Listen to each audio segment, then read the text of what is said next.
On May 28, 1830, President Andrew Jackson passed the highly controversial Indian Removal Act. This meant that thousands of Indians would have to leave their homes. The relocation efforts began in June of 1830, and most Native Americans left their homes peacefully. Most of them. There were, however, thousands of Seminoles and Creeks who refused to leave their homes. This is when the conflict really escalated. Native Americans began to fight back against the relocation efforts, and the government took quick and often unreasonable and violent steps to squash many Indian uprisings. In the territory known today as Hendersonville, Tennessee, the Cherokee tribe decided to leave peacefully. Only one member of the tribe refused to leave his home, Atahi. His wife, Sally, pleaded and begged him to leave, but he was resolute and unflinching. Mr. Jones, a white man waiting for the land that was promised to him, told Atahi to leave. Jones had a wife and 2 kids whom he loved, and could not let anything stand in the way of getting his family a home. After weeks of petty conflict, Jones got irritated and impatient. Tired of rejected negotiations and attempts at bribery, he resorted to tactics of a more threatening nature. If Atahi refused to leave his home by sunset, Jones would get soldiers to burn down his house. Why would he stay if he had no home? Hours passed, and the sun set. Atahi still refused to abandon his home, even as the fire consumed it. As he saw his house engulfed in flames, Atahi cursed the white men who took his home away. With his final breath, he uttered an ancient plea that had not been spoken in hundreds of generations. It was a prayer to his gods for violent and bloody revenge. The prayer was known as Ra Galeth, and the speaker offered his life and eternal soul in exchange for the granted request. The fire slowly overtook him, and he writhed in pain until his life expired in flames. It was a scene that would traumatize anyone who witnessed it. After the land had been completely cleared of Native Americans, settlers began moving toward the frontier by the hundreds. The frontier was safe. The families sought out land on which to build their homes. All was well until the night the Jones family moved into their house. The Joneses were a joyous family that had been excited to move to Tennessee. Elizabeth and George Jones had been married for 10 years, and they had 2 beautiful kids, Joseph, who was 5, and Margaret, who was 9. They had been staying with Elizabeth's mother as their house was being built, so they were overcome with excitement as they moved into their new house. Tennessee would be another chance for happiness. The family had a feast and invited their neighbors. It was one of the best days of their lives.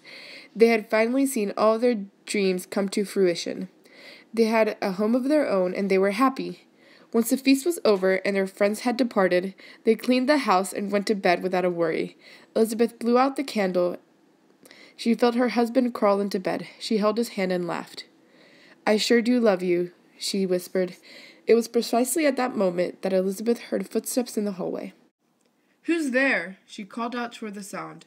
George responded playfully from the corridor, but she was mortified and couldn't bring herself to speak. She flung herself from their bed and across the room. She crouched in the corner as her husband entered the room. Whose hand was she holding? George lit a candle and inspected their room. Nobody was there.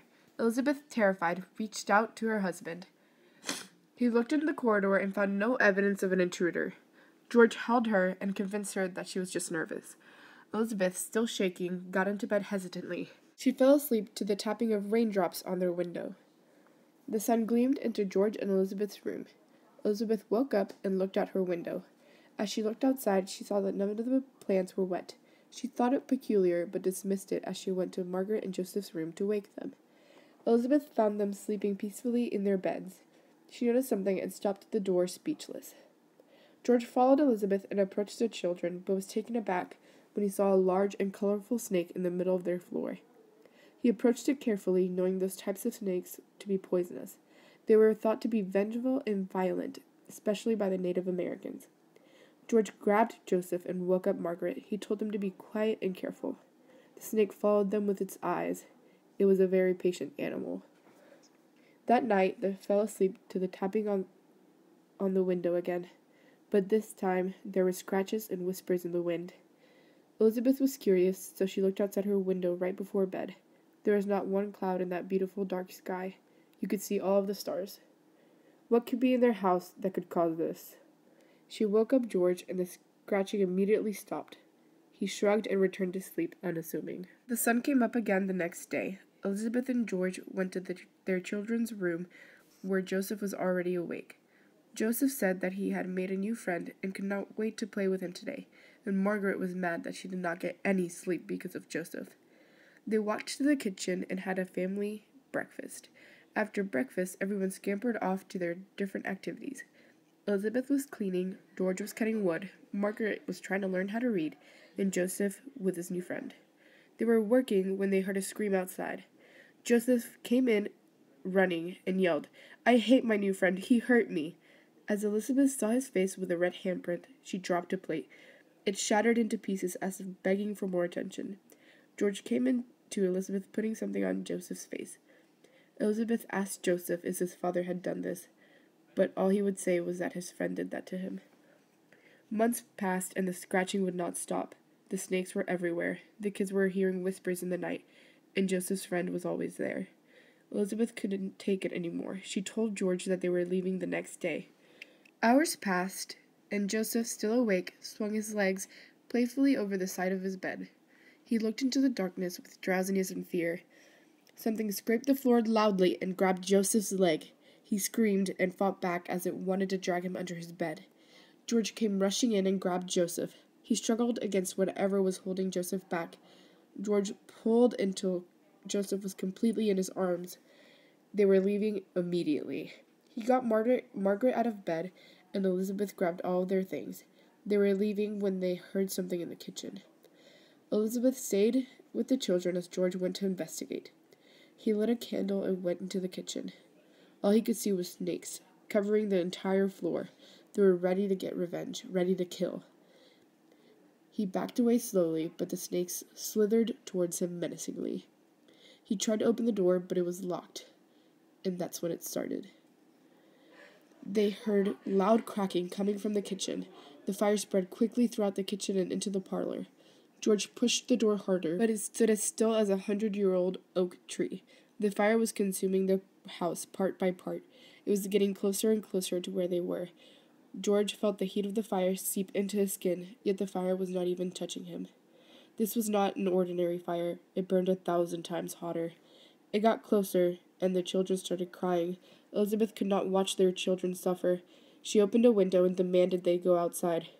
She told them that if she and George were not outside in half an hour, they were to leave.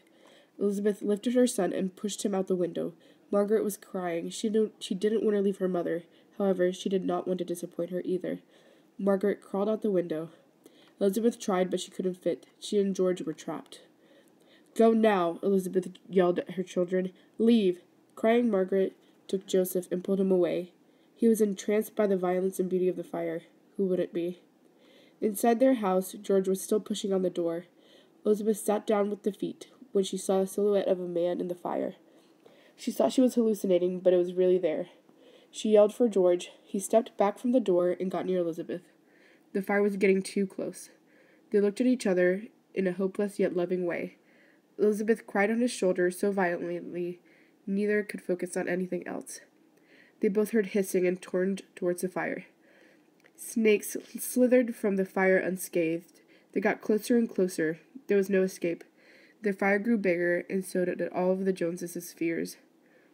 They could feel their skin slowly burning, while the man in the fire laughed. The kids were orphaned, but they weren't alone. They could never escape the whispers. They grew up and had families. Their lineage still lingers today. Margaret and Joseph were forgotten by society. They blended into history. However, they could never escape Atahi. He was enraged. Atahi would never forget how merciless and unjust the Americans were by taking all that was not theirs. Atahi's spirit was sorrowful. He wanted his home, his wife, his life back. Atahi vowed to get revenge from the people who ruined his life, those who took his home away from him, even if it took an eternity.